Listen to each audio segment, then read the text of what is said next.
saya Mega Purwaningsih, mahasiswa PPG dalam jabatan Universitas Negeri Manado. Kali ini saya mewawancarai beberapa narasumber saya mengenai identifikasi masalah yang saya temui di sekolah ini. Selamat pagi Bu Dini. Selamat pagi. Ya baik, saya akan mewawancarai Anda mengenai identifikasi masalah yang saya temui di sekolah. Nah, saya menemukan 8 permasalahan. Yang pertama, peserta didik sulit memahami materi pelajaran. Nah, menurut Anda, apa penyebab peserta didik sulit memahami materi pelajaran tersebut? Selama saya mengajar di kelas 1 untuk 1 minggu awal tahun ajaran baru ini, saya banyak menemui kendala pada anak-anak. Yang pertama, kebanyakan anak-anak kurang fokus itu karena dia sering main HP di rumah. Orang tua biasanya kurang paham dampak negatif dari main HP, sehingga anak-anak tidak bisa fokus saat diberi pembelajaran dalam kelas.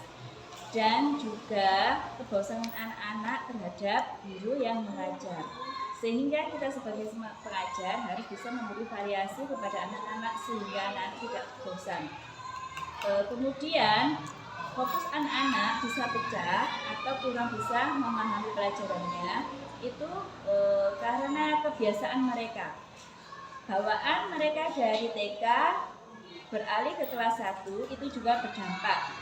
Dulu saat di TK biasanya anak-anak hanya bermain, sedangkan waktu di kelas 1 fokus anak-anak adalah untuk belajar. Di samping juga ada bermain, tapi fokusnya lebih banyak ke belajar. Jadi secara tidak langsung kita sebagai guru harus bisa mengkondisikan anak-anak supaya anak-anak bisa paham dalam belajar. Dan ditekankan lagi kepada orang tua, kita harus bisa saling bekerja sama dengan orang tua supaya apa yang menjadi tujuan pembelajaran kita di dalam kelas bisa tercapai, anak-anak bisa fokus, bisa paham, dan kita bisa mengarahkan anak-anak untuk menjadi yang lebih baik lagi. Baik Bu, masalah yang kedua yaitu tentang penggunaan media pembelajaran yang belum optimal. Menurut Anda, apa yang menyebabkan penggunaan media pembelajaran belum optimal yang dilakukan oleh guru?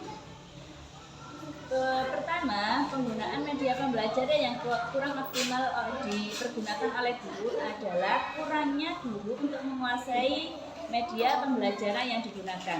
Yang kedua adalah penguasaan kelas atau situasi kondisi di dalam kelas. Jika kondisi di dalam kelas kurang kondusif, maka penggunaan media pembelajaran yang digunakan oleh guru biasanya kurang optimal. Sehingga kita sebagai guru harus bisa mengkondisikan anak-anak agar penggunaan media pembelajaran tersebut bisa optimal dan tujuan pembelajaran yang akan dicapai bisa maksimal. Baik Ibu, untuk masalah yang ketiga yaitu kemampuan literasi bernalar peserta didik masih kurang. Nah, menurut Anda apa yang menyebabkan kemampuan literasi bernalar peserta didik itu yang masih kurang?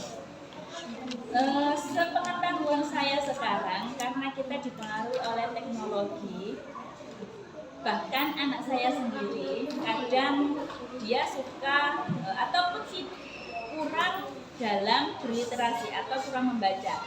Anak-anak zaman sekarang itu untuk memahami kemampuan membacanya kurang karena mereka terpacu kepada HP.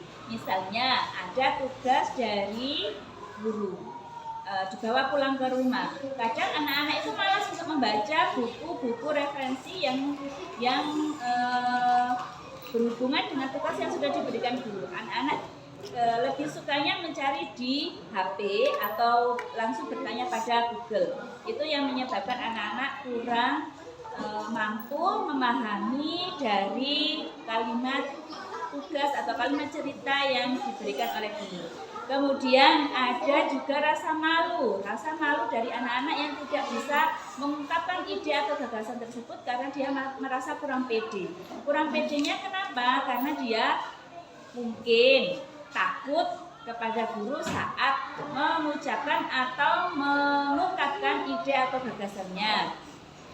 Atau bisa juga anak itu tertekan oleh orang tua sehingga dia merasa takut dimanapun dia berada.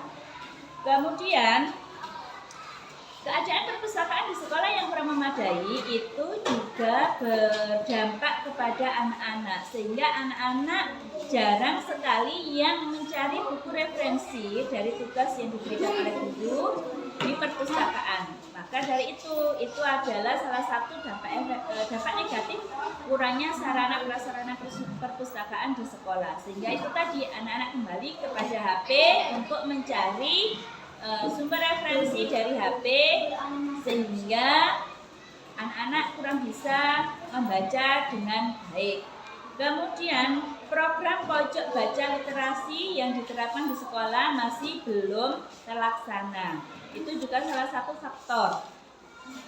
Seharusnya literasi itu diterapkan mulai dari kelas 1 sampai kelas 6 sebelum pembelajaran dimulai. Literasi bisa dilakukan selain membaca buku pelajaran, anak-anak juga bisa membaca buku cerita sehingga dia bisa merefresh otaknya sebelum menerima pembelajaran. Kemudian yang terakhir adalah materi soal yang diberikan oleh guru masih berupa hafalan. Maksudnya anak-anak untuk saat ini anak-anak itu lebih suka dengan pertanyaan langsung, mencongak atau menjawab langsung ya daripada dengan menghafal.